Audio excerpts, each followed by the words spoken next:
adeeg caafimaad oo digital ah oo aad heli karto oo ku qancin kara ama tayo leh efficiency malaab Soomaaliya waxay noqonaysaa waxa ugu macquulsani hufnaan bay noqonaysaa af Soomaaliya hadeen ilaahno hufnaan maxay noqonaysaa waxaan u baahanay adeeg caafimaad oo hufan markay af Soomaaliya ku soo dhawaan way intaas waa ciwaanka badan hadii la isla fahmo inta kale waa iska I think inta kale waa iska hadal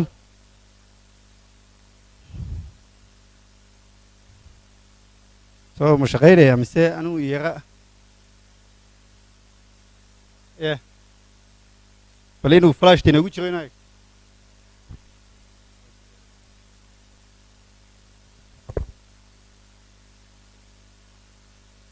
way ugu horeyn waxaan eegaynaa bal definition-ka digital health muxuu yahay definition markaan nidhaahno waxa weeye digital health waxaan uga jeednaa adeeg digitalized ah ama la socda caalamkan ama isbedelka digital transformation-ka markaan adeega caafimaadka nidhaahno waxa weeye in uu dhex galo ama integration dhaco digital technology-ga la isticmaalayo dhinac kasta kaasoo looga faa'iidaysan karo prevention-kii oo ka hortagiya daaweyntii la xiriirkii iyo la socoshadii intaba it means waxa weeye haddii loo baahan yahay adeeg preventive waxaan uga jeednaa waxa weeye adeeg la doonayo wacyigelin ka hortageed haddii la doonayo halkuu ka soo gelayaa digitalku haddii la doonayo adeeg daaweyn oo maanta suppose cisbitaalka Hargeysa aad u baahantahay inaad dhakhtar ka goosato ballan dhakhtarka ugu wanaagsan ee qaliinka kuu samayn kara dhakhtarka ugu wanaagsan ee consultation kuu samayn kara dhakhtarka ugu wanaagsan ee haddii dawadii side effect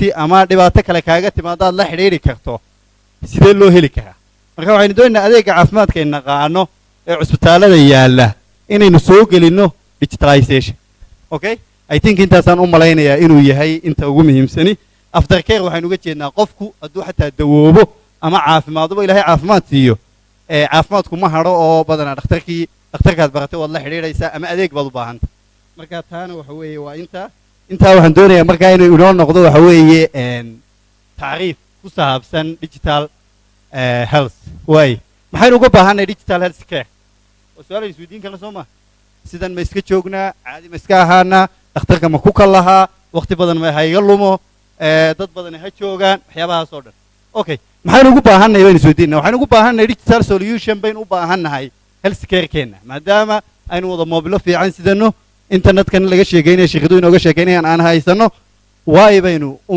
luminaynaa waqtiga u noolaanaynaa sidii 80kii u noolaanaynaa sidii laga sheegaynay 2012 wixii ka horreeyay soo ma marka waxaynu u baahannahay digital solution kaasoo waxa weeye adeega caafimaadka wax ka tara kaa maxaa ka mid noqonaya waxa weeye any service kaasoo waxa weeye horumarin kara ama kor u qaadi kara caafimaadka population-keena taasi waa number 1 number 2 waxaynu u baahannahay in uu adeega caafimaadku meelo badan gaadho soo ma يعني هذا population-keena inaga inta magaalooyinka ku nool iyo inta miyada ku nool marka la eego dad badan ayaan adeeg caafimaad ku gaarin soma waxaana la qaatay adduunyada universal health coverage oo UHC wax la yiraahdo oo loogu talagalay in qof kasta oo bani aadami inuu caafimaad helo yani is right waa xaq u leeyahay marka xaqa inaynu gaarsiino meelo badan oo aanu gaari karin dadka meelaha remote-ka ku nool dadka wax weeye maadaama telefoonki gaadhay waa digital kaliya ma application laakiin hadduu qofku telefoonka xataa dan ka hadalka sito shirkadu way u geysay qofka remote-ka jooga marka isla dan ka hadashaa ma raacin karnaa digital health oo qofka hadduu maanta wax ku soo boodaan ilaahayba ma qadaree ma la xiriiri karaa ma heli karaa meeluu maro taasina waxa weeye qodobka labaad qodobka saddexaad waxa weeye inaynu empowering samayno empowering waa maxay empowering in badan bay ka hadalnaa empowering soo ma empowering waxa weeye inaynu kor u qaadno jiritaankeena lafteeda way caafimaadka qofku markuu caafimaad qabo quality life ku noolaan karaya haddii maanta qofka caafimaadkiisa wax ku yimaadaan waxa weeye noloshiisa quality-geedu hoos bay u dhacaysaa shaqadii buu jarjarayaa fasaxyo badan buu qaadanayaa waxbarashadii uu ka sagsaagayaa quality life-ki wuxuu ku xidhay caafimaad quality life saynu u helno waa inaynu waxa weeye beeshanka empower garayno beeshanka sidee baynu empower garayn karnaa waxaynu empower garayn karaynaa in ay helaan xogahooda يعني قفكو إنه حكتيس access وياش يعني إنا وغدو لجوجو قرين ودبنا أنا تجرم واين أو أنا إريا أذاك النقن أو أنا حنون كوات كانين دودين يكو قرناته حوي مجلس صحدها حنون كا إن لجود simplify جرايو أو لجوجو شيء اللغة أو فضوط أيات كفاهمي كرايس تاسنا حوي تدكي بيشن كا ما بكان كها qodobka afraad waxa weeye in aynu helno cost effectiveness oo waxa weeye waxyaaba laga shaqeeyo caafimaadka oo dhan ka shaqeynayo waxa ka mid ah affordability.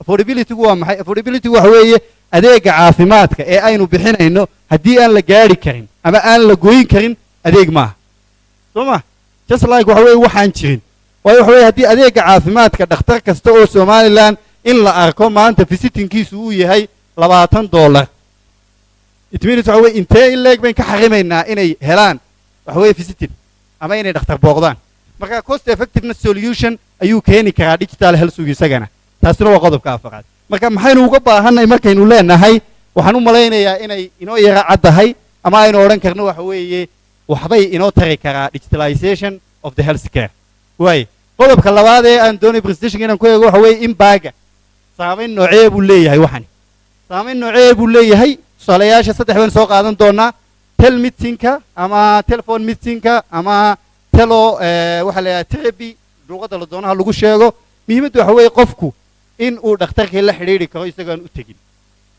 in badan oo inaga mid ah samayn kara WhatsApp baa maanta lagu xidhaa kliniga dhakhtarkii waad u sheegi kartaa astaamahaagii wuxuu kuu diro waxaad ka soo samayn kartaa halkaa doonto you can upload resultigii aad heshay waxyaabahaas oo dhan marka waxa weeye in dadku ay la xidhiidhaan dadka bukaanka ah ama dadka baahani inay la xidhiidhaan dhakhaatiirtooda una sheegaan waxay u baahan yihiin ama ciladooda ama mushkiladooda taasi waxa weeye telemedicine mobile health apps baa jira adduunyada baalo badan baa ka jira laakiin ta ugu muhiimsanay soo qaadanayna Somaliland waxay haysanaa inagu imaka waa tusaale uun kuwa kale hadday jiraan oon ka tegey qalad maaha yaan loo qaadan caafisom oo kale weyn maqlay soo ma how many of you baa caafisom maqlay caafisom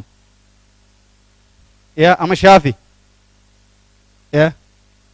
shaafi waa jira caafisom baa jira dhowr application baa jira Somaliland maanta oo dhakhtarka ku ballansan karto oo sida applicationka dhaweeyaha ama applicationiskan aan cuntooyinka ku dalbano oo kale ama suuqyadan online oo kale marka taana waxa kamid ah waxa weeye applicationiska mobilada oo applicationka mobilka inuu kugu jiro dhakhtarkaaga faafreedka uu ku jiro waxaad ka cabanaysay maalin dhakhtarka doonanayso waxa weeye maqaarka maalin doonanayso dhakhtarka caruurta in caruurtaada xanuunsanayso dhakhtarka internal meeting haddii adiga waxa weeye aad dareento ilaahayba ma qadaro something like that okay saddexaad waxa weeye remote patient monitoring waxaynu uga jeednaa qofka patientka isagoo ka maqan oo xaafadiisa jooga ama shaqadiisa jooga haddii uu isku yara dareemo suppose waxay ka soo qaadayna macaanka oo kale macaanku marna uu kaca marna hoos buu dhacay soo ma wuxuu ku xidhayay soo maaha noloshaada caadiga ah hoteelkani joognay dad maanta markii hore cuntay keeg shaaha sonkor badan ku darsatay haddana waxa weeye markii dambe aad chocolate cuntay waxa laga yaabaa baalkii inuu kugu kaco soo ma marka maxay noqonaysaa uma baahnid mar kasta inaad dhakhtarkii haddana u tagto adigoo u sharaxaya wixii aad samaysay remote motion monitoringku markaa wuxuu noqonayaa haddii aynu digitalization ku samayno inuu qofka patientku la socon karo isagoo ka fog dhakhtarkii u sheegi karo odhan karo dadna dawadaa qaado si hemoglobinkaaga ama hemoglobin C-gii uu dejiyo si uu dejiyo something like that haddii infection yimi haddii xumadi timi haddii dawadii aad qaadanaysay ee Allahumma salli ala Muhammad hypertension ko kale ama dhiigkarka oo kale aad ka tagtay saaka si aad u ogaato iyaduna waxa weeye in baagay ka mid tahay taana way isla fahanaan filaya way quality bayn ka hadalay oo ciwaankayna ugu jiray marka sideeba loo improve gareyn karaa quality-ga waxa loo improve gareyn karaa horta marka koowaad in la sameeyo early detection iyo intervention early detection waa maxay waxa weeye inaynu hore u ogaano waxan yani inaynaan waxa weeye markaa ku soo kicinuun dhibaatada laakiin waxa weeye qofku markuu monitoring oo kale samaynayo ee dhakhtarkii ku xidhan yahay ee digital ugu xidhan yahay wuxuu ogaan karaa waxa weeye early detection xanuunka hayn kara ama ku soo socda ama hayaa wuxuu yahay waxaana la samayn karaa intervention qodobka labaad ee waxa weeye quality-ga aynu kor u qaadi karnaa waxa weeye in la sameeyo personalized health care waa maxay patient hodhowna waan ka hadli doonaa patient centered wax la yiraahdo laakiin waxa weeye personalized health care waxa weeye in qofka isla qofka xanuunkiisa xaaladiisa da'diisa baahidiisa in la daweeyo isaga okay oo laga dhigo waxa weeye health care-kii qofka inuu kali ku yahay waxa kaloo aynu heli karnaa haddii aynu isticmaalno medical research iyo education waxayna uga soo bixi karaa xanuunada ugu badan ee shaafisom ama caafisom ama any application xanuunada ugu badan ee bishii ugu dambeysay ama saddexdii bilood ee ugu dambeeyey dadka ay ka soo cawdeen maxay tahay waxyaabaha ugu badan ama dawada ugu fiican ay qaateen maxay tahay populationka age noocee baa ka cabanaya hypertension ama dhiigkar waxaynu ka heli karnaa Soomaaliyadana waxa weeye intervention bay noqonaysaa aynu hodhow ku samayno medical research iyo education waxa kaloo soo baxaya oo isaguna faa'iido ku jira in la yareeyo waxa weeye medical errorska waa maxay waa qaladaadka ka dhici lahaa markuu dhakhtarku warqadda ku qorayo waan degdegaya raalli ahow efficiency ama hufnaantii baan ka hadlaynaa efficiency ama hufnaantu waa maxay efficiency iyo hufnaantu waxa weeye in la helo shaqo ama work flow ka madax bannaa waraaqihii badnaa waxa weeye waxay noo buuxa kabadho waxay noo buuxa oo la deydayaya faylkaagii laakiin markan kale waxaa lagu siinaya maxay serial number 01B baa laga yaabaa version 01 inaad hesho version 20 inaad hesho version 100 inaad hesho markaa taasi waxay noo sababaysaa ofisyadeennii in ay waxaan buuxani ka yimaado waxaa kaloo soo baxaysa iyadana in la helo waxa weeye remote monitoring oo aynu hore uga sheekaynay saddexaad waxa weeye voice activated documentation qofku hadduu cod soo duubo innagoo AI-ga isticmaalayno inaynu odhan karno waxa weeye patientkan xataa codkiisa ka garan karno cabashadiisa ama dhibaatada markaa haysa ma stressed baa ma waxa weeye xaalad kale ku jira waa intii un maxaynu isticmaali karnaa improved communication iyo remote health care-kii challenges baa jira kolleyba challengeska jiraya waa challenge-ga maanta innaga aan haysta waa challenge-ga any deegaan haysan kara challenge-ga maxaa ka mid ah aging population-ka ka mid ah yani xanuunadan chronigu markay bateen dadkii da'da ahaa xanuunadii baa kusoo bato chronigii baa batay waxaa ka mid ah in ay qarashaad loo baahan yahay waxaa ka mid ah inaan resourceska qaar haysan oo cusbitaaladeennu aanay u qalabaysnayn in digital maanta ay u wareegaan waxaa ka mid ah waxa weeye in adeega caafimaadka aan la wada helinba adeega caafimaadku inaanu qaab dadka oo dhan si equal aanay u helin ayaa iyadana ka mid ah benefit baa jira benefitka ugu muhiimsan muxuu yahay in xogihii caafimaadka la helayo in reduced cost la samayn karo in la samayn karo waxa weeye in hufnaantii shaqada iyadana kor loo qaado iyaduna maxay noqonaysaa benefitka digitalizationku uu yeelanayo ayay noqonaysaa digital health care technologieska loo isticmaalo telmeetingka wayn eegnay electronic medical record ama EMR baa la yidhaahdaa electronic medical recordku waxa weeye hadda cusbitaalada qaar ka mid ah baa isticmaalo badan cusbitaalka Hargeysa hadda dhawaan tagteen program laga fuliyey baynu arki doonaa isaguna waxa weeye waxyaabaha la qabtay inta waa iska dhaafaya uma baahnin inta dalkuun baynu eegaynaa inta dalkay ugu muhiimsan inta dalkay ugu muhiimsan waxa weeye allahumma salli ala maxamed maxaynu inagu qabannay waa su'aal muhiim soo ma waxaas waa waxa laga wada helayo maxaynu qabannay waxaynu haysanaa program la yiraahdo DIS2 waxaynu haysanaa program la yiraahdo HIS project oo Hargeysa Group Hospital ka fulay iyo electronic health recordska DIS bayn eegi doonaa DIS waxaa loo soo gaabiyaa district health care management ama district health system 2 waa program ay samaysay jaamacadda Oslo waa programka dhammaan dalalka soo koraya ama dalalka caalamka saddexaad oo dhan isticmaalaan waa program loogu talagalay in qofku ama dalku wax ku darsan karo xarumaha caafimaadka oo dhan laga soo report gareeyo xogtii wuxuu isticmaalaa afar wax oo ay ka mid tahay waxa weeye halkaa laga soo report gareynayaa ma Boorama ma Hargeysa dhaatadu maxay tahay ma xanuun baa ma vaccination ma talaal baa iyo periodka oo waqtigiya iyo value-ga marka saddexdaas ayuu soo saaraa saddexda definition ayuu leeyahay DIS2 marka waxa weeye programka isticmaalo programka labaad oo ay naga caawisay dawladda Taiwan oo cusbitaalka Hargeysa ka fulay isagana waxa la yiraahdaa HIS project waxa weeye health information system waxa weeye Taiwan iyo wasaaradda caafimaadka iskaashanaya ayaa sameeyay programkani wuxuu active noqday 2022 ilaa 2027 waxaa fulinaya wasaaradda caafimaadka Taiwan Technical Mission in Somaliland ama ICDF qolada la yiraahdo iyo cusbitaalkaas oo magaca la yiraahdo implementationku wuxuu ka dhacayaa cusbitaalka Hargeysa iyo afar cusbitaal oo kale ayuu ka dhacayaa isaguna waxa weeye waa program bilaabmay programkan maxaa laga faa'iideeyaa inta ugu fiican ee laga faa'iideeyo waa maxay waxa laga faa'iideeyay programkan waxa weeye in kor loo qaado waxa weeye cusbitaalku inuu ED u sii gudbo ama digitalkii u sii gudbo haddii programkani fulo oo hadda Hargeysa pilot bay ku jirtaa ay uu successfully ku dhamaado waxay noqonaysaa dhammaan cusbitaaladeennu inay digital u wareegaan yani waxa weeye qofku inuu number yeesho numberkaas anytime uu yimaado uu heli karayo xogtiisa caafimaadka oo ku kaydsan serverka e-health systemkii baa iyadana loo wareegaya iyo hospital managementkii project outputku inta ugu badan waxa weeye inuu xoojiyo adeega caafimaadka ama e-healthiga capacity building inuu sameeyo HIS project in la sameeyo iyo in adeega caafimaadka ama maamulka cusbitaalka oo dhakhtar hebel baa la waayay managementkiisa dib loogu laabto ama wax laga qabto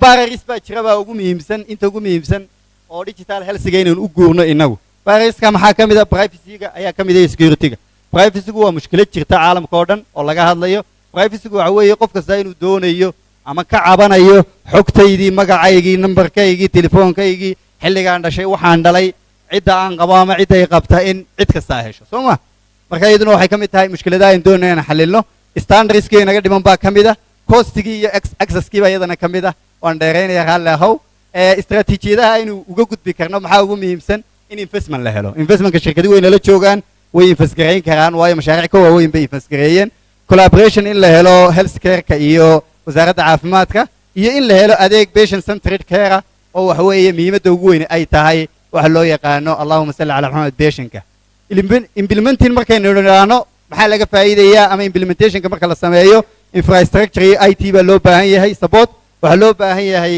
design in lagu sameeyo nidaamadeena cusbitaaladeenna markii hore waarun bay ahayd in designkeedii lagu noqdo iyo education iyo training oo shaqaaleeya future-ka halkaa loo socdaa kolliba wada garanaynaa oo maanta dee waxa weeye ChatGPT baa la maraya iyo AI marka waxa weeye AI-gu iyo qaabku uga faa'iideynaya waxaan u malaynayaa in caqabada lixaad ugu qaadan doono laakiin wax weyn ka odhan mayno iyada opportunitieska jira maxaa ka mid ah opportunitieska jira waxaa ka mid ah inaynu u baahanay taxliil aynu ogaano xogaha caafimaadkeenna marka iyadana waxa weeye taasina waxay caddaynaysaa inaynu u baahannahay adeega caafimaadka conclusionkii baan u dhowahay marka raalli bay ahaanaysaa Sulaakhi opportunitieska iyo challengeska in halkan kusoo ururinay opportunitieska iyo challenge-ga waxa ka dambeeya uun waxaynu odhan lahayn uun in organizationada iyo hay-adaha ama institutionska shirkaduhu inay investgareeyaan e-health-ga ama digital health-ga taasi waa conclusionka mid ka mid ah recommendationska maadaama shirkaduhu ay leeyihiin adeegina meel kasta gaadhay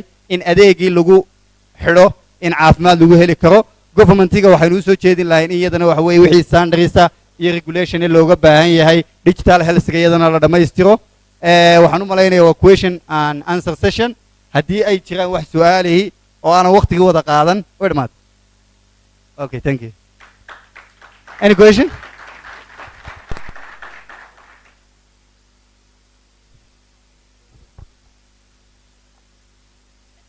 waxay noo soo socda panel. This year is the first year for participating international community for Somaliland ICT conference.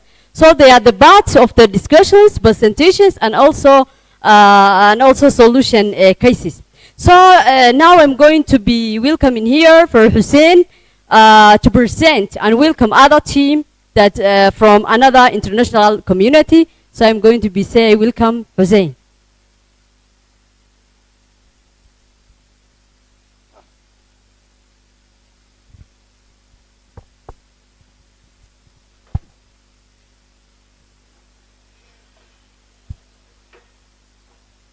Thank you so much, Sulekha.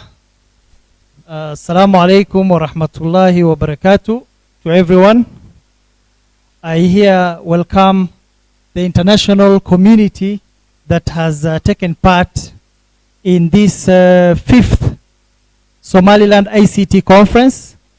And there is a panel that I will invite here. One of them is Professor Nicholas Pandley, a lecturer with Abarsotech. Welcome.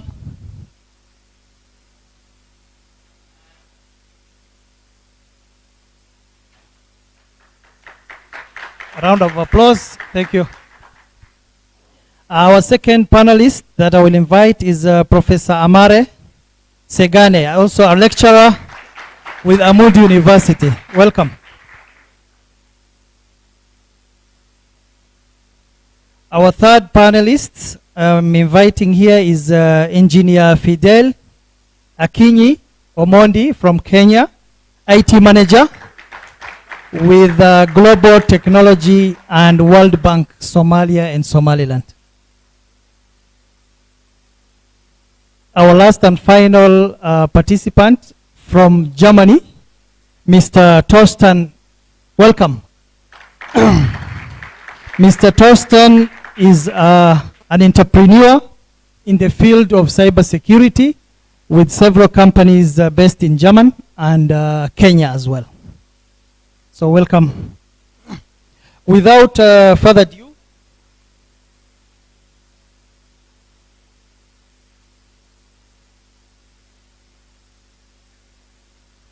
this is the first time Somaliland Ministry of ICT has actually hosted a panel full of professionals from outside the country. And I am really glad and I look forward to getting a lot of information from them, learning from their past experiences, and also I expect the youth who are here today, women and youth, to be able to take something from the discussion that we'll have today. In light of this, there's a critical engagement in all issues of digital literacy, and our theme today is titled Digital Skills and Capacity Building for Sustainable Development, Empowering Women and Youth particularly.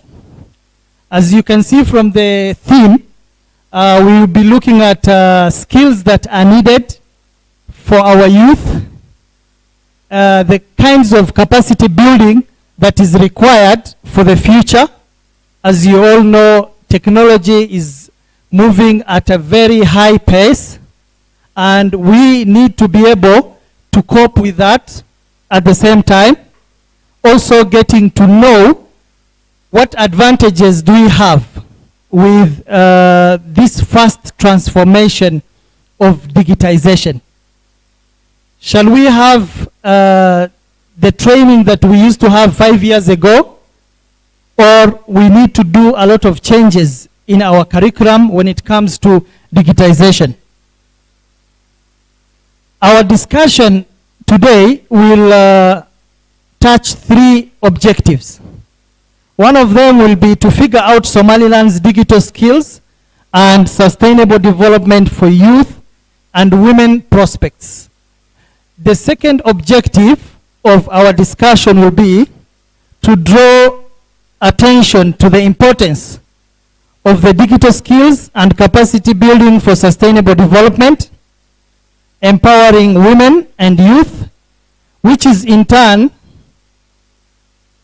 able to contribute to the economic growth of women and youth employability in Somaliland. And our last objective for this discussion would be to enlighten the opportunities and challenges that face Somaliland's digital skills ecosystem, comparing to the partners in the region or in the international arena.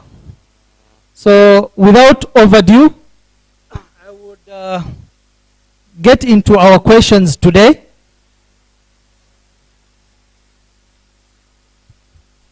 Before I do that, I will just give a summary to our panelists to be able to introduce themselves. I will start with my far right, Professor Nicholas. Just give a brief summary introduction to the audience. Thank you. Hi, good afternoon. My name is Nick.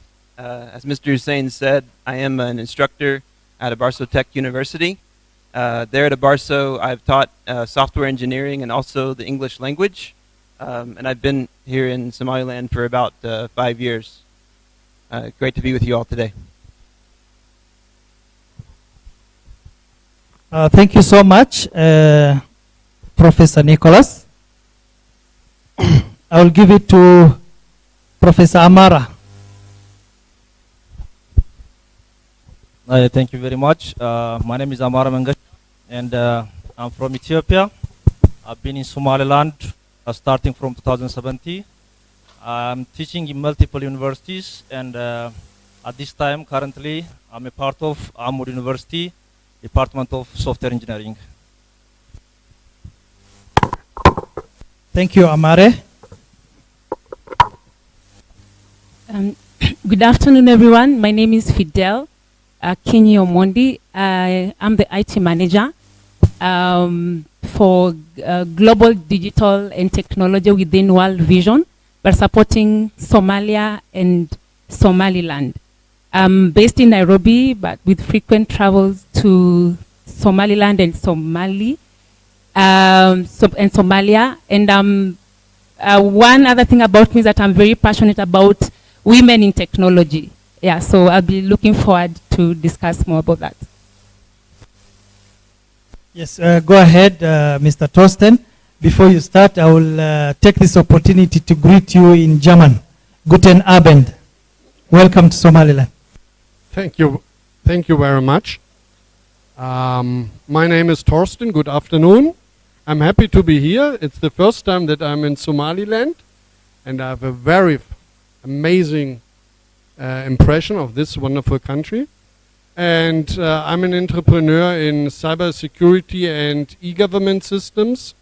My company based in Germany increased very fast, so that we are now also in whole Eastern Africa with Kenya, Rwanda, Uganda, South Sudan, and other countries. And I was here when I was asked to take part on this panel, so I'm very happy to be here. Thank you so much. We welcome you as well to Somaliland in general, and we look forward to the discussions with you. Thank you so much. We will get into our discussions, and our first question will go to Professor Amare. Professor Amare, using your stay in Somaliland, having stayed in Somaliland for some time, can you explain to us the digital skills and capacity building initiatives that can be tailored to address the specific needs of women and youth in Somaliland, ensuring inclusivity and equal opportunities for their participants in the digital economy? Okay, thank you very much. Digital skill means it's all about the way how you use technology in our daily life, and especially this time, since everything is changed to digital world, we need to empower women and youth from different area by giving them or solicited them by giving them literal training. For example, we can give training how to convert from normal manual world to digital world by focusing on women and youth on the area that already active. It may be fashion, it may be technology, it may be job opportunity or anything, but by offering digital literacy, we can change or we can empower women and users. Also, when we give training, we need to make sure that that training also can be accessible for women and youth who live in rural areas. Because most of the time when we talk about digital thing or digital world, it can be focused only about cities or big cities like Hargeisa. So we need to make sure that that training can be accessible for the women and for users who live around rural area, how to convert anything that they do at this time into digital skill. For example, farming at this time here in Somaliland, when you go to rural area, it may be it's all about crop harvesting and so on. When you go to Eastern and Western countries, everything is changing into technology. They can access everything through technology, they can manage their farming, and also they can sell their products or markets, not like physically, by using e-society or e-world. The other thing is, when we give this training also for the users and women, we need to make sure that beware of our sensitive cultures.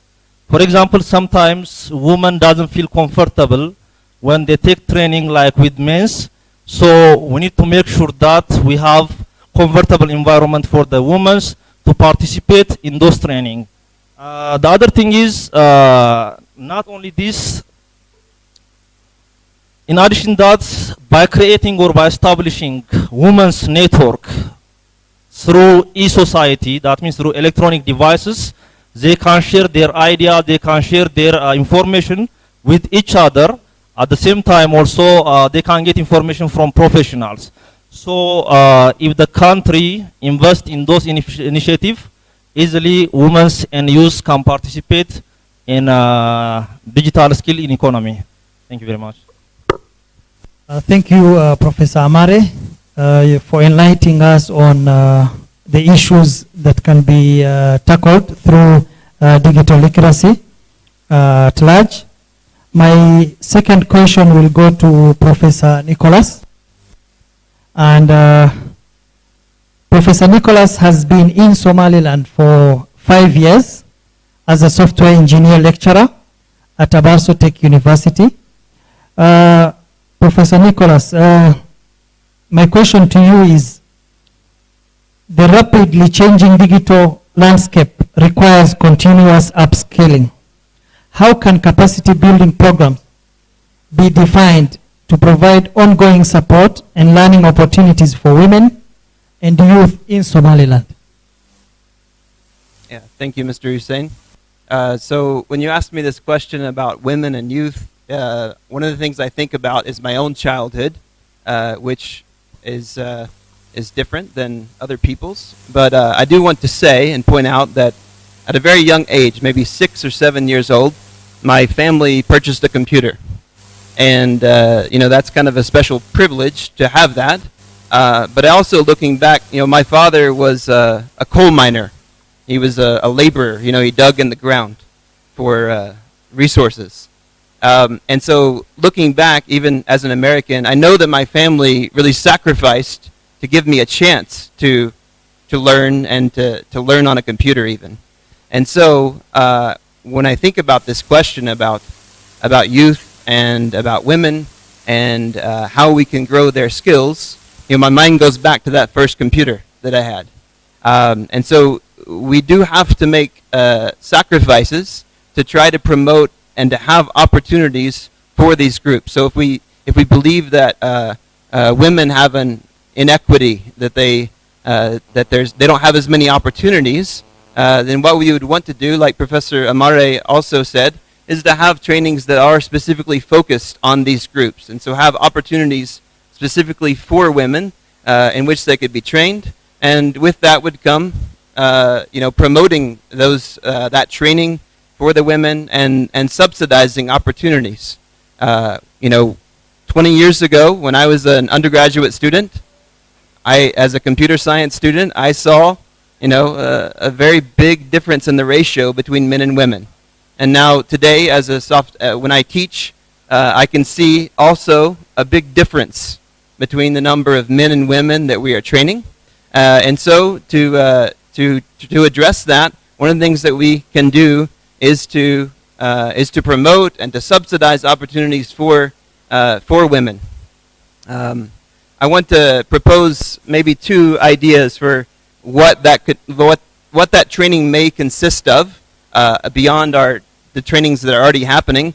One, I'm a little bit reluctant to say this, but I think I should. I think that English language training is a really valuable resource in order as a gateway into IT and ICT skills. Okay, this, whether you like it or not, English is a language from which you can learn so much on the internet, and so we can promote this. I hesitate to say that as a native English speaker, to say you just need to learn English, but it will open up so many opportunities. There's a Somali proverb. I'm going to try to quote it. You can tell me later if I got it right, but it says Hadad tagto dulka il layahait la isha la iska.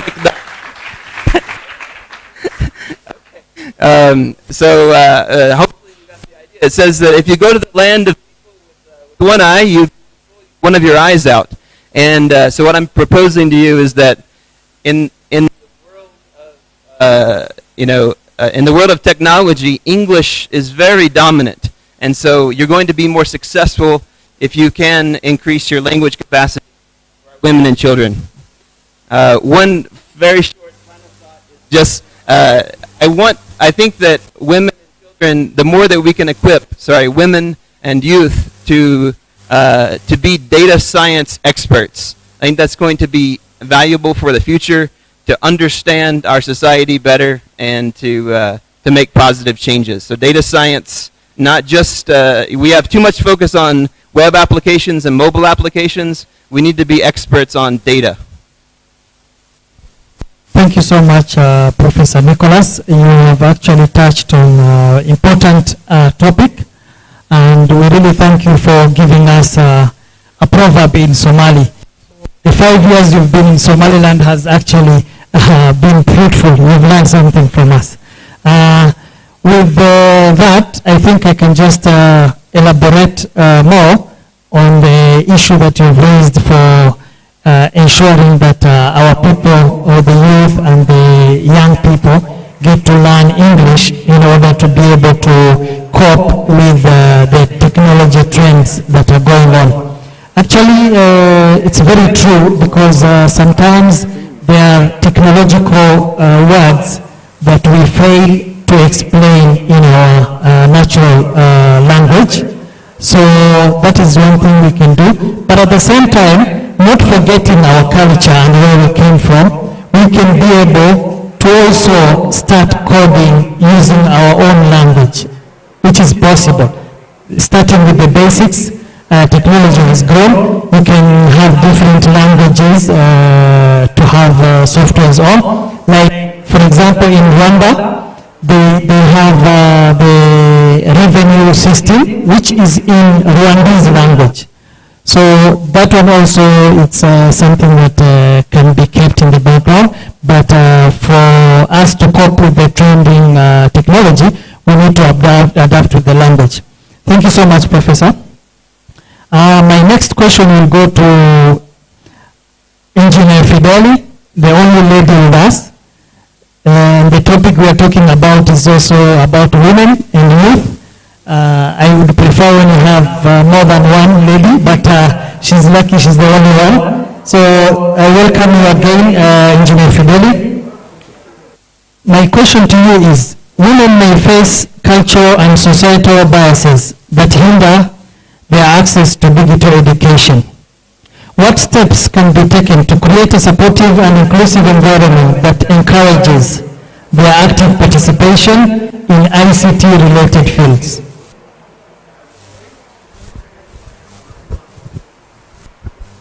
Thank you so much for that question. So number one, I think we need to do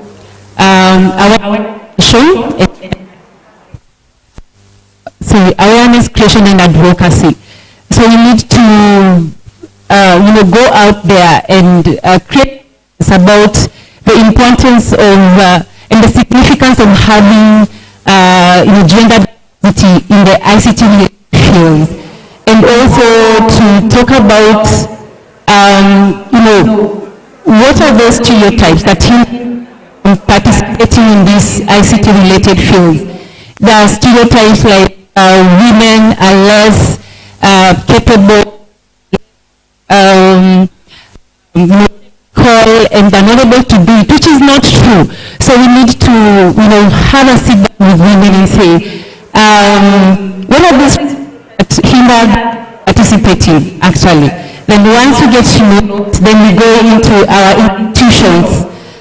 Our institutions need to have gender-sensitive curriculum that allow women and inspire them and encourage them and empowers them to actually participate in ICT-related fields. And while at it, I think the other thing is that we need to have flexible learning opportunities for women. As you know, that women have other responsibilities that may hinder them from fully participating. So to accommodate them fully, we need to be very flexible, maybe have working from home schedules. And the other thing is that I'm so happy because during the presentation from Telsom, one of the pillars they are talking about inclusive access and inclusive internet. So if that is actually done, then it will give the opportunity to our women to have internet access from wherever they are, and they can be able to access learning resources, online materials, and they continue to learn and catch up with the rest with the rest of the students who are male people. The other thing is mentorship. I think for me, I am where I am right now because of mentorship. I'm currently part of a mentorship group where women we gather, we meet, and we get women who are very successful every month to come and talk to us, to come and encourage us, to come and inspire us to even be better people at the end of the day. So, looking at that and having walked through that journey, I think we need to have mentorship programs for our women and pair them with successful women who have made it in the IT related field and they've been so successful. Pair them with these women. Let them get encouraged. Let them be mentored through this journey, because it is not easy to actually do it alone, especially if you're a woman. So if you have someone who has actually made it and is in front of you and they're really very successful, you'll be encouraged to actually follow in their footsteps and also do better. The other last thing is, partnering with industries, private sectors, NGOs, the government. Are we able to create opportunities for women, like women internship programs that takes them through, the work environment, they're able to learn more about, being in the field of technology. So if we can be able to be very intentional and creating these internship opportunities, work opportunities for women, specifically for women programs, so that they can be encouraged at the end of the day to actually stay in the IT related field and actually excel and do better in it. And the other thing, I would say something that my boss used to tell me, like if you want to empower a woman, you need to make sure they're well equipped, they're well, trained, they know how to go there, because one of the things that you also struggle with as women is confidence out there. So if you have someone who is able to, give us that confidence to actually go forward and do what is expected of you, then that would be great. And I'm going to encourage our brothers, our husbands here, encourage us. When you have someone at home who is encouraging you every day to, to go, then you feel encouraged as a woman. So as a brother, as a husband, as a male colleague, please, I would encourage you that you also mentor our young women and encourage them to go forward and give them that confidence that they'll be out there confidently in the field of IT. Thank you. Thank you so much, Fidel, for that question that you've answered and elaborated in deeply, actually. So let's give a round of applause to Professor Fidel. Oh, sorry. She's the only lady in the panel. That's why I'm giving her that opportunity. All right. My other question will go to Mr. Thorsten from Germany. He lives in Germany at the same time he lives in Kenya. So he's an East African as well. He knows the context of Africa so much, even better than some of us, I'm sure. Mr. Thorsten, my question to you is, empowering women and youth with digital skills can lead to increasing economy opportunities. How can such capacity building efforts contribute to job creation and entrepreneurship in Somaliland? Thank you very much for this question. Women and young people are very important, but first of all you need a scalable business model. And I will tell you the story when I came to Kenya, and I want to do this similar thing also in Somaliland. I visited Kenya and I visited a lot of smaller cybersecurity companies, and they got sometimes an order and sometimes not. So they recruited people and they fired people. So they never invested money into training, into the quality, because there was not the money. When I came there, I asked me why we don't give orders from Germany or Europe to these companies, to these motivated, well-educated people. And so I started a company in Kenya, and there the challenges started because there are data protection laws in Europe. And so I was first of all not allowed to build up a bridge between Europe and Africa. And that was not the problem of Africa, that was the problem of Europe. And then I sent some lawyers, and they discussed with the German government, and we did it's called transfer impact assessment for data protection laws.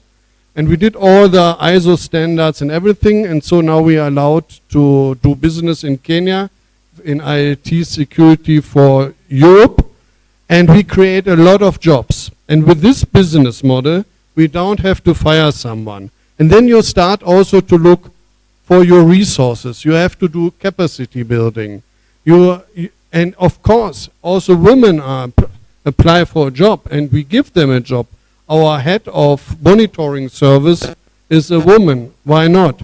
For the computer, it doesn't matter whether they're sitting a male or female person. And so we created good jobs. And now I heard that, I think last week or something around this, Somaliland has also a data protection law, and the government signed, I think so. And when there's an English version, I want to compare this law with the European law, and when the laws are in a similar way, then we can start also a business here. And then we need also resources, capacity building, and not only in quantity, also in quality. And that's why I want to offer, because it's easy to sit here and to talk about something, and you are never responsible for it. So I also want to offer, I don't know how to organize, probably someone can help me then, that one of the coaches from Europe will come here to Somaliland to give a training in cybersecurity, because the attacks from cyber criminals to cyber infrastructures is so much, and a lot of, we call it in Kenya SACOs, losing money, and that's not necessary when we're increasing also the quality of people in cybersecurity. Thank you so much, Mr. Torsten, for answering that question and elaborating more on the issues that happen in German and in Kenya, and what you are actually proposing for Somaliland, which is to have proper capacity building so that we can be able to provide more jobs for the youth and women once they are in the capacity of, say, India. Because India is one of the continents that have got the highest number of jobs. People staying in India are working for companies in the US. So that is a big example, and I think we really thank you for that. We can, the ministry can actually take steps to start pushing those initiatives to get into business partnership or donorships with German to be able to support the capacity building in cybersecurity. And about the data protection law, as you said, the Data Protection Act has been passed by the ministers anonymously, and which is a very good thing. Now we are waiting for the parliament to be able to pass it, and later on I'm sure Somaliland would be ready to start working with the international countries in terms of data protection and cybersecurity laws. Thank you so much. My other question will go to Professor Nicholas. Professor Nicholas, as we all aware, online harassment and gender-based violence are concerns in the digital circle. How can digital skills training include elements of digital safety and online protection for women and youth to navigate these challenges confidently? Sure, thank you. So first, I think I should say I'm a husband and a father, and so when you ask this question about harassment of women and children, or women and youth, those are things that I actually think about as a father or as a husband. Even this week, I had conversations with my wife about what it looks like for my daughter to be safe and how she uses devices connected to the internet. And so this is an important issue. I think the first thing after that I'd want to say is that we have to remember we're talking about digital protection, or protecting us from this digital concern, but this is not just a technical problem, right? This is a humanity kind of problem. Harassment, violence, these are happen outside of the digital sphere, of course, and inside the digital world. And so we have to realize there is a deeper issue at work that has to be addressed, and it won't just be solved just with a piece of technology. With that said, I think that one strong step, and this would be maybe a good, if there's any students in the audience today or watching, this might be a good project for you. But I imagine there are probably some people who would say this is not really an issue, or this is not an issue in Somaliland. We don't have that kind of problem with our people. And so what I would first propose is this is a really great opportunity for some research. And so I could imagine a student having a project where they do surveys of youth, surveys of women, find out about people who are using technology and what their experience has been, what kind of harassment they've received, or what kind of insults they've received online, or inappropriate photos, all of these things. And so first just collect the data, I would say. That's a good first step, to have concrete data, because that might be what it takes to win over a skeptic, someone who's doubting that this is a serious issue. And so that would be a great project, maybe for some ladies in our universities to take on. With that accomplished, I think a second step would be to focus on some kind of public awareness campaign. And that would be really great to have with the support of community leaders, whether they be community, government, religious leaders, to all come together and say, no matter what part of society you're in, this kind of harassment is not okay. So I think that would be a good second step. And then finally, a third step would be training, to whether it be, however it's delivered, whether in person or through something online. I think that we need to equip a lot of people, especially parents. Right? I think especially parents, to educate parents that might not really be aware of what their children are doing, what their youth are doing, and educate them about the dangers out there. Maybe empower them, let them know that it's okay to set limits. It's okay to say no, and it's okay for us to monitor our children's access to the internet. Okay, so I think that's what I want to say, is that we need to recognize this is a humanity problem, not just a technical problem. With that done, some research would be in order, some public awareness with support of the leaders throughout the country, and then training on how to be more careful, how to set your privacy settings, and how to get help if you experience some kind of harassment. Those would be the steps that I would encourage for Somaliland to take to address harassment online. Thank you so much, Professor Nicholas, for that insight about the harassment issues in the internet for the youth and women especially. I think once the Data Protection Law and the Cybersecurity Act is passed, definitely there would be some consequences for people who misuse the internet or try to take people's identity and harass them and all that. So we are really glad that Somaliland is taking that step. Through the Ministry of ICT, we have actually initiated the process of that act and law. My other question will go to Engineer Fideli. Looking at the future, what role do you envision women and youth playing in driving the digital transformation of Somaliland, and how can ongoing capacity building continue to empower them as key contribution to sustainable development?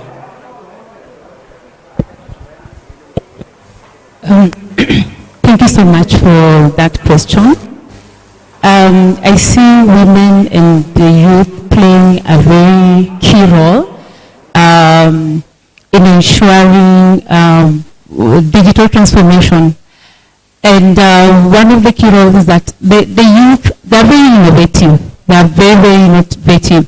And I was so glad yesterday as I was, working in the, where they're doing their displays, and I met this young lady, and they have an institution that, offers, training for youth, and they give an opportunity to be innovative, to explore what they have, and when they present those innovative ideas, then they reach out to them, they empower them, they fund some of these initiatives.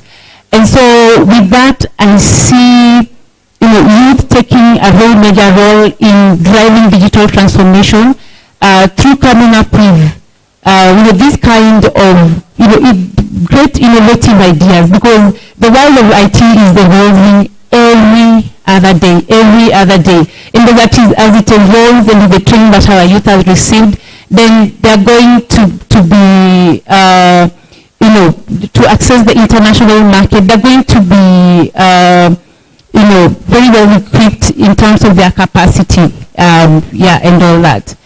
When it comes to women, I also see women playing major roles, because some of the challenges that women face, it is only women that understand the challenges that they face, and so I see with their capacity being developed in the digital area, they're able to come up with programs that can be able to help them and tackle their own specific issues and challenges, that they're the only ones who you get to understand them better. And if these are initiatives that are brought up by women, then they will always gain support by their fellow women and all that. And with that, I see growth, growth and a lot of into this space of technology. Yeah. Thank you so much, Engineer Fidel. My other question, and we'll go to Mr. Torsten. Membership and role models play a vital role in encouraging women and youth to pursue career in the tech sector. How can successful women in ICT and youth role models be integrated into capacity building programs to inspire the next generation? That's very easy. We have some leaders, female leaders in our companies worldwide, and we transfer them also worldwide to other countries. When they are back in the home country, for example, our Kenyan head of monitoring, she was for around about 6 months in Germany. She came back and she is also teaching at the university, and she's motivating women and youth people to work in the field of IT. And I think it's a good thing that we motivate women to work for us, to bring them in a good leadership position also, and then they should also talk about this in the community, that we have attractive jobs in not only in the company, also other companies have good jobs, but that it's good to work in the IT, because in our world no one can work without IT anymore. And now we start next year the next generation with the virtual reality. It's the next step of internet. We have a new generation of people who are working together worldwide without borders, and a new economic system will grow up with cryptocurrencies and so on. And we are creating this, it's not a male system or a female system, it's a wonderful new world, and we train a lot of people. We trained already in Kenya, Uganda, South Sudan, Tanzania, and Rwanda, around about 1,000 people in virtual reality, virtual life, and I hope that Somaliland has also the chance to go into this new world. All right, thank you so much, Mr. Torsten. Our final question will go to Professor Amare, and after that, we will pass to the audience to be able to ask questions to the panelists. Professor Amare, what are the existing challenges and barriers that women and youth face in accessing and acquiring digital skills in Somaliland? And what strategies can be implemented to overcome these obstacles, comparing to your country or the continent at large? Okay, thank you very much. Our first challenge as Somaliland, not only as Somaliland, as Africa, we have a lack of access to digital devices and digital services, because our digital services mostly it's based on big cities, and the other issue is lack of financial assistance. As Africa again, we have a lot of poor people, and the cost of acquiring digital skill is a little bit expensive. The other challenges that we have is lack of awareness that we get from benefit of digital devices or digital services. Most of time our people use digital service only for entertainment purpose. If you see around the world, including the billionaires, most of time their income is based on technology and digital service. So the lack is here as a Somaliland, most of people use this digital service only for entertainment. Let's take for example social media. When you go to other countries, most of people get a lot of money by creating content online. So not only that one, if I give for example this pen for my students, and if I say sell this on the market, they might afraid to go to market to sell this online, face to face physically. But if you create them this what we call online market, or if you give them training about how to sell this on the market by using online market or e-market, easily they feel comfortable. So the problem is there is a lack of awareness of using or benefit of digital service. So to overcome these challenges, the first solution will be we need to provide digital devices and digital service by using different initiatives. As in my country, for example, there is an initiative which is known as one laptop for one children. We call it OLPC. So in that service, they try to give like at least one tablet computer to children who learn in elementary schools. The other thing is we need to give or we need to provide financial assistance. Since there is a shortage of income, we need to give them grant, scholarship, or financial assistance like charity. By using this, we can overcome the challenge. The last one is we need to raise the awareness of getting advantage from digital service. So by doing this, we can we can overcome the challenges. Thank you very much. Thank you so much, Professor Amare. I think time has come for the audience to ask the panelists questions. So who is the first?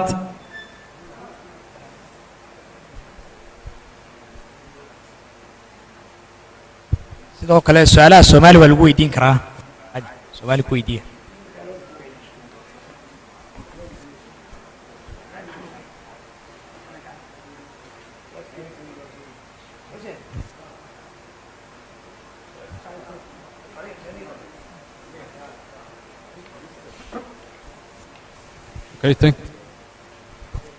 Thank you all. My name is Ali. My question is, if I wanted to start a digital business, where I do start for like platforms?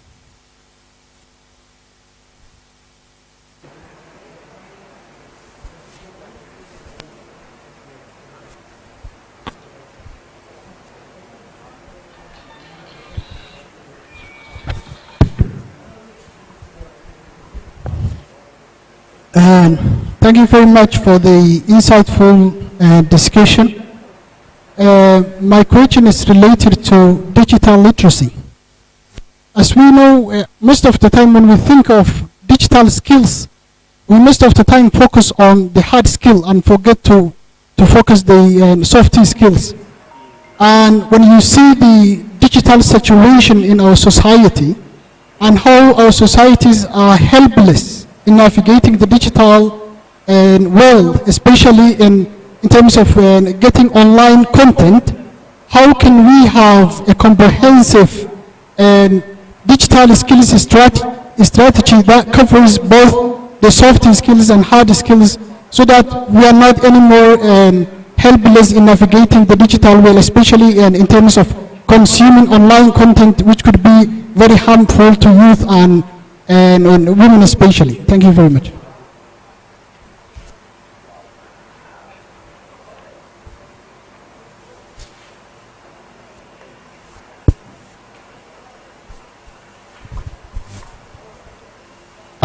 Good afternoon. I'm greeting for all panelists. My name is Mustafa. My background is I'm a development practitioner. So I'm asking for a question to that lady. Sorry, I don't remember her name. So my question is, adolescent girls and young women have significantly lower prevalence of digital skills. So do you think is there Somaliland gender imbalances on digital skills? So do women have access to international opportunities, entrepreneurship, and so on? Thank you. Thank you so much. Any other questions?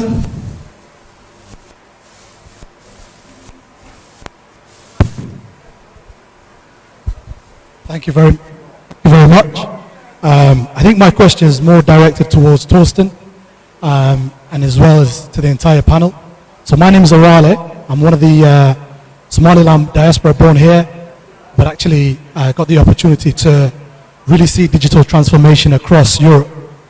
And over the last year that I've been here, I can see that there's a huge opportunity for youngsters in the sense that they're hungry, they're determined, they're dedicated, but I think there's just a gap in terms of getting the education they need and getting the opportunities in terms of remote work. So over the next 12 months, hopefully we're hoping to collaborate with other Somaliland diaspora to actually help educate the Somaliland youth and get them opportunities to come into the sector, as well as actually having worked in recruitment technology myself, as well as other Somaliland diaspora, to help bring those remote positions to Somaliland. And I think something like the database, actually looking after the database and being able to bring the roles and positions here to Somaliland would be amazing. So I'd love to be able to catch up with you guys afterwards. It's not a question, but maybe catch up with you guys afterwards and see how we can work together to be able to get those remote roles for the young Somalilanders. Because myself, when I was working in Europe, I see young Indians and Bangladeshis and Asians working in the same remote positions for the company that I'm working for in the UK. And these Somaliland kids are talented, they're amazing, they just need the opportunity. Thank you very much. Thank you. What are your names? Give us your names. Awale. Questions before we get into answering them? Thank you so much, all for those that asked questions. I think if we start with the first, which was where to start in digital business, I think I will give that question to Professor Nicholas to answer. Okay. Yeah, so I think you asked specifically about where to get started, maybe even what kind of platform. This is, I mean, I'm not an expert in setting up online business, but this is what I would say. Digital business can be a much easier way to test an idea compared to some kind of traditional business. So Most new businesses, they fail. But often they fail after you've bought and after you've rented and after you have employees. And so it's a very costly thing. And so, to be in a very direct answer to your question, I would say start with something under organization, Facebook or WhatsApp. Those seem to be really popular here. And I would begin by just testing ideas, right? Because you need to see if there's a market fit for your idea.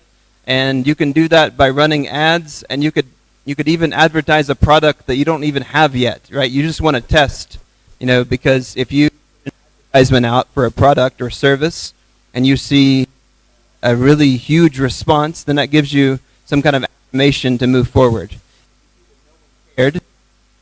Ads and no one looked, then you've learned with just a couple of dollars that your idea was not good, and you can move on to your next. Thank you so much. I think if I can add to that, we have a free way of getting into the business environment where the youth can use Facebook, their own pages, to start testing products that they don't even have.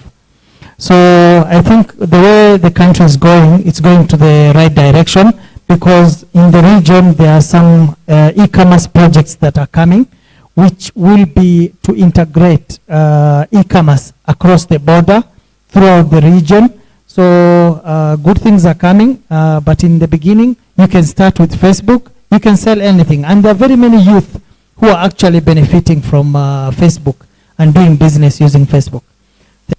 Our next question was, in summary, from Mr. Abdulkader, Engineer Abdulkader.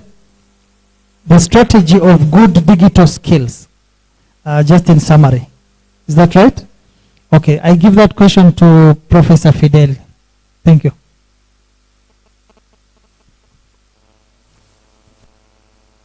As I told you before, there is a problem of know-how, how to use digital skill in the country. But let me tell you as one example. I used to have a student in Borama, in Amud University.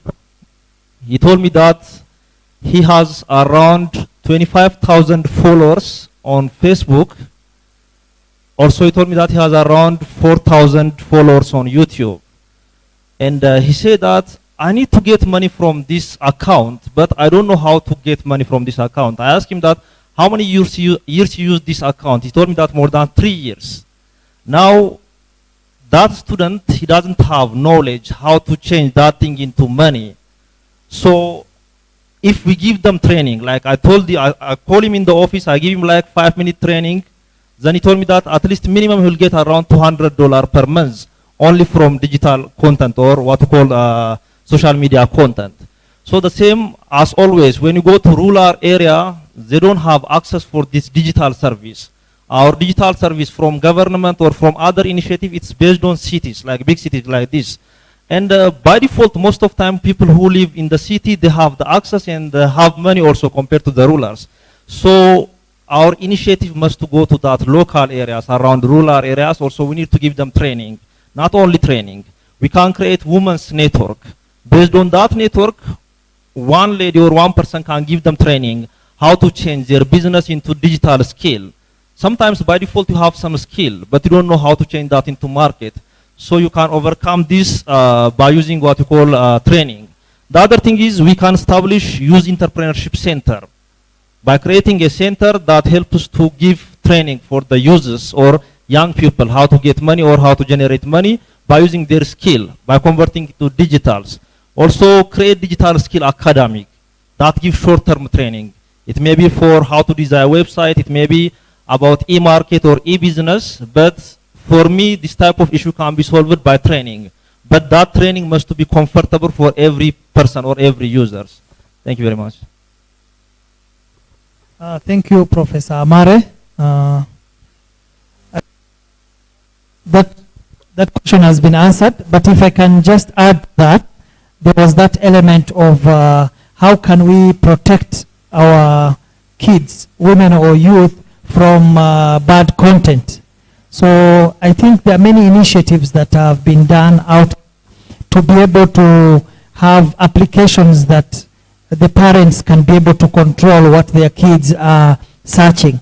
There are different softwares. So what we can do is, since those applications are paid applications, and our economy, we cannot be able to afford buying online protection applications, like Amara said, training and upgrading the skills of our people can bring those initiatives of creating applications that can protect the youth from the harm that the internet comes with.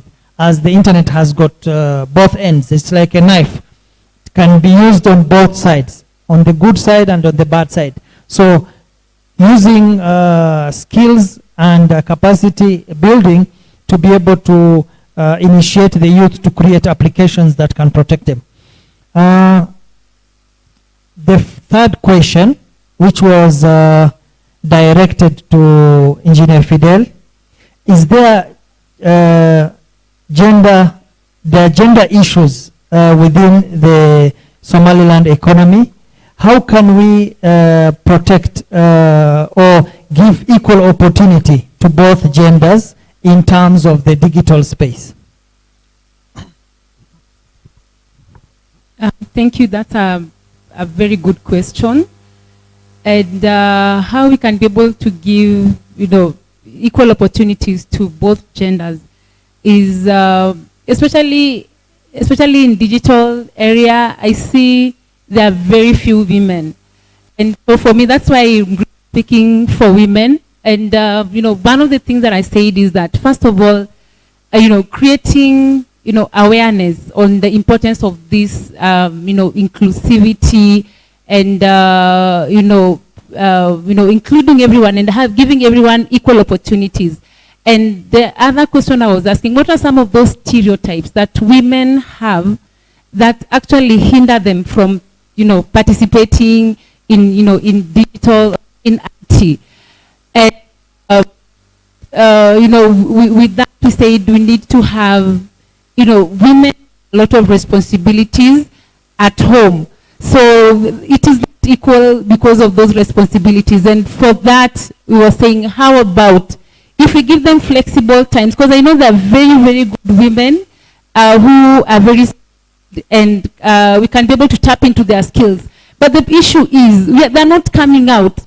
I lead a team of 8 people with only 2 ladies, and every time out there doing recruitment, sometimes I make it very very specific. I want a lady for this position, but I will not get any. And for me, that is a really concern for me, and I really want a lot of women to come out. So women in the house, in tech, please come out. When we advertise for these roles, sometimes we're just looking for you. Please come out so that we can be able to work together and work with you and mentor you, because I am here because I was mentored. That was mentorship, so that at least we can, give people equal opportunities. Mentor women to come on, most of them, including the youth, and pairing them with successful people who've made it, and so that they can get encouraged and come out more. And the other thing I was talking about is the private companies, and we can actually work together. We can partner and work together to see then how do we get more women into this space. And that is why I was saying, let's have internship opportunities, programs that are specific for women in these companies that will bring them on board, that enable you as the private companies to mentor them, to empower them, and encourage them to come out more. Let me tell you, if you get a lady who is who's come on board in the space of IT, they can actually really do well. You'll be so surprised. But the issue is that they are not coming out, and that's why I'm encouraging my fellow ladies. Please come on board. All right, thank you. Thank you so much, Engineer Fideli. I think as the panel, we have got into the other session's time. So the last question, I would request, it was directed to Mr. Torsten. I would suggest to answer it precisely. Mr. Torsten, the question was from our brother Awale from the diaspora. He's saying, usually, how can we bring together the diaspora to give opportunities to the youth that live in Somaliland for digital opportunities out there? That's very, very important. I believe that this world should work much more together and not separated. And here in Somaliland, a lot of motivated people were educated, and when you start business here, you need orders, orders, and orders, and they all can't come alone from Somaliland to have a successful business. So you need also orders from abroad and from other countries, and therefore you need the infrastructure, you need the laws, and we have to analyze this, especially the laws. Infrastructure is not really the topic. When you have a wonderful business model, you can also finance the infrastructure, but there's enough money. The laws is the other topic. And I don't know actually the specifics of the data protection law because it's new, but in some weeks I know it.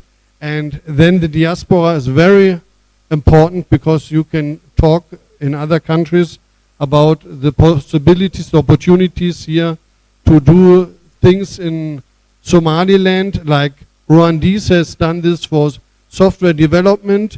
They are visiting a lot of trade fairs in Europe to show that they are able to develop software. There's the bridge between Europe and Rwanda. Also in Kenya, it's well known, the Silicon Savannah, but why not the Silicon Somaliland? And there are also a lot of opportunities for women, not only directly in the technique, also in the management functions, and we can do so many things, but we have to look on laws, infrastructure, and these things. And the diaspora, you can tell everyone there are a lot of opportunities. Thank you so much. I thank all the panelists and the audience for this inclusive topic, theme that we discussed. And I'm sure the ministry will come up with outcomes that was delivered through these panels, and it will be shared with the public. Thank you so much again. Thank you so much for coming, and I look forward to seeing you once again next year, inshallah. Assalamu alaikum. Thank you, all of you. We are going to welcome Somaliland ICT. Inshallah, bidmillah, waxaynu soo qaadan doonaa ama 15 minutes iyo break iskugu jira. Aynu soo noqon 4:10 inshallah bidmillah.